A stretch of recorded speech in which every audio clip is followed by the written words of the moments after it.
that you were combating this in the '69 during the civil rights era. Like you said, you and Tim and Tom were out there doing it, trying to kind of connect, and you were successful at it. But here we are all these years later, and it's still an issue. Does that surprise you? Did you think if I would have talked to you back in 1969, what you would have thought about 2020? Would you think we'd still be having the same problems? Well, we're not really having the same exact problem. The thing that I remember Tim Reed and I, when we decided we wanted to become a comedy team, the only person I knew in show business was in my neighborhood, was a black singing group called the Dells. They had like 9 or 10 gold records. Oh, What a Night, Stay in My Corner, and the lead singer, Marvin, I grew up across the street from him.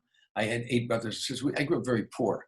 And that's another story. But the only person I knew in show business was Marvin. And I went to Marvin with Tim, and we went to his home, and we told him we wanted to become a comedy team. Do you have any advice? And he gave us some advice. But before we left, he said, I got to tell you guys something. They're going to try to divide you. They are going to come and try to divide you. There's a thing, games people play in this country called, divide and conquer. Now, right. Tim and I said, what are you talking about? He said, they're going to come to you, Tom, and they're going to say, you don't need that black guy. You can do it on your own. And black guy's going to come to you and say, you don't need that white boy. You can do it on your own. So he said, be careful of that. Divide and conquer. That's what's happening in America today.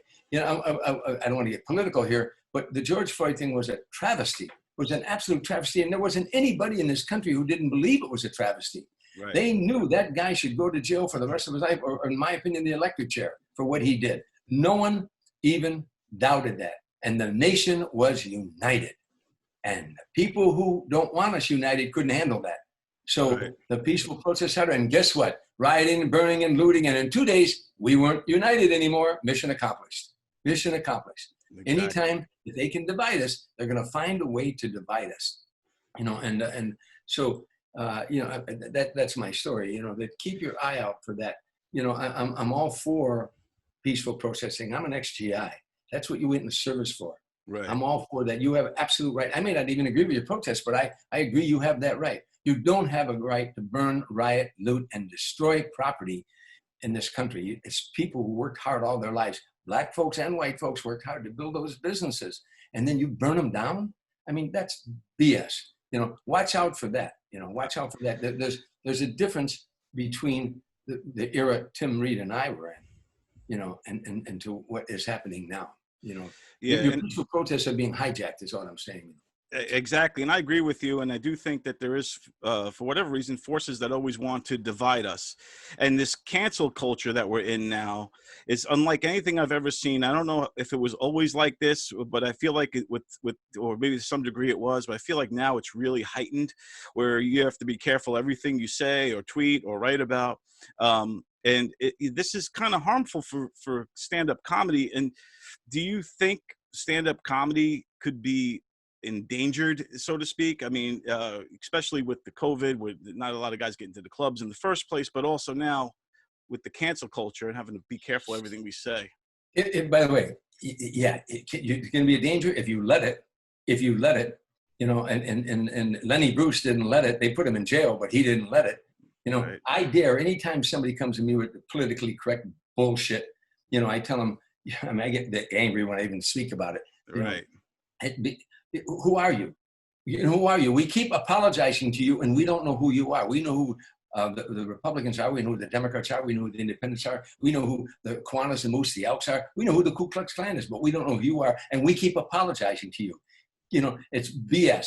The First Amendment says we have a right to say what we want to say. By the way, that's what men and women died for in the military. So we have a right to say whatever we want to say. Now, you don't have to listen to us. You can walk out on us. You don't have to pay to see us. You can turn us off. But you can't tell us that we can't say what we want. I say to all of them, when you come around with all that bullshit, go tell Dave Chappelle that. I want to be there when you tell Dave Chappelle that. I want to be there. He's my hero. He'll tell you what you can do and stick it where the sun doesn't shine. And that's what will keep stand-up comedy alive. That kind of courage, that it's stupid young people coming out of these colleges being told that BS, not even understanding what the Constitution of the United States is all about and what the First Amendment is all about and how men and women died. So you have that right, and like you said, with the temperature of the world right now, we need comedy more than ever. And if they keep stifling us or trying to, we can't give them that power to shut us down, to shut the comedy down, because I've heard you say it in other interviews, laughter is the best medicine. It's we're the physicians of the soul. So we need it now more than ever, and we can't have these people want to divide us, stifle us. So Yeah. it's important to stay strong and keep comedy relevant. We're on a video. Those who are listening to audio won't understand, but I'm showing you on the video. You say to a comedian, I want you to go out there, Don. Go out there, and this is you here. And Don, I want you to show us your great comedy. Oh, by the way, Don, don't say this, and don't say that, and don't say this, and don't say. You see what I just did? I put you in a box. And once I put you in that box, you are no longer a stand-up comedian. You're following the people. It sounds like a communist nation. We'll tell you what to say. We'll tell you what to think. That's what's scary. But it's scary if you allow it to happen. Yeah, because even Carlin said, that for the comedian, their job is to find the line and then cross it deliberately. But now, like you said, they're trying to shove us back and put us in this box, and it's scary. I think there's more guys like you, more guys like Dave Chappelle out in the world than people realize, but it is still scary knowing that they're trying to put us in a box. I'll tell you something interesting. Dave Chappelle, a while back, did on one of his specials, he blasted a young black woman conservative named Candace Owens, and he said some really foul things about parts of her body that he thought smelled or something like that. I seen Candace Owens try to convince white America, don't worry about it, he's a criminal anyway. I don't give a fuck what this nigga did. I don't care what this nigga did. I don't care if he personally kicked Candace Owens in her stinky pussy. I don't know if it stinks, but I imagine it does. Now, when they came to her and told her, Dave said, she said, I think he's a funny, funny man, and I'm a fan of his. And does that offend me? Yeah, but he has the right to say whatever he wants to say. She defended the rotten things he said about her. And I respect both of them. Dave for saying whatever he wants to say, and her for saying, hey, I'm sorry, the First Amendment gives him that privilege.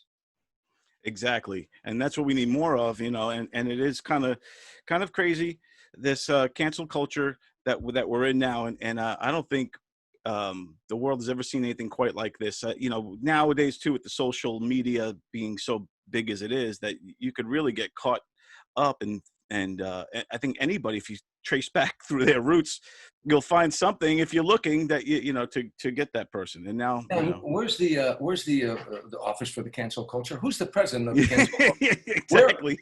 Who can we talk to? Can we fight back when you make these bullshit remarks to comedians about what they can say? Can we go to your convention center, the cancel culture? Can we speak? Can we rebut your remarks? That it's all BS, and stand-up comedians should get behind that it's BS. Exactly. I think that's, by the way, and I'd say let's build a statue to Dave Chappelle, but then of course they'd probably tear that statue down, wouldn't they? They would find a reason and they would tear it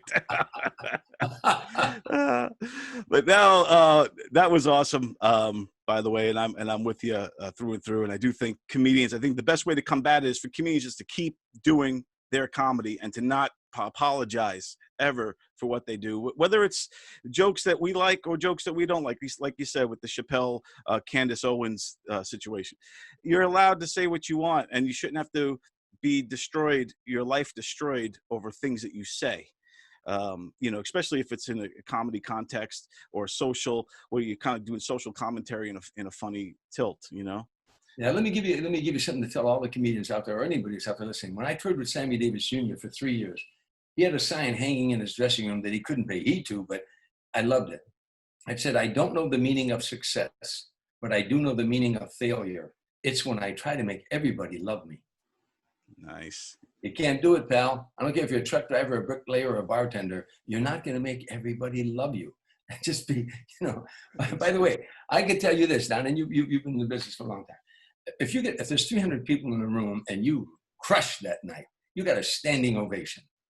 I guarantee you 250 of those people stood because they really believe you deserve a standing ovation. 30 of them stood because everybody else was standing. 20 of them stood because they wanted to get the hell out of there. That's awesome. True indeed, my friend. Hi there, this is comedian Christian Finnegan. I just wanted to take a moment and say something just straight from the heart, just, off the top of my head, just something I feel very passionately. Okay, here we go. Make sure you watch Put Up, Shut Up, and Stand Up on govsradio.com, Facebook Live, and Boxcast every Saturday night at 7 p.m. They're on the TV.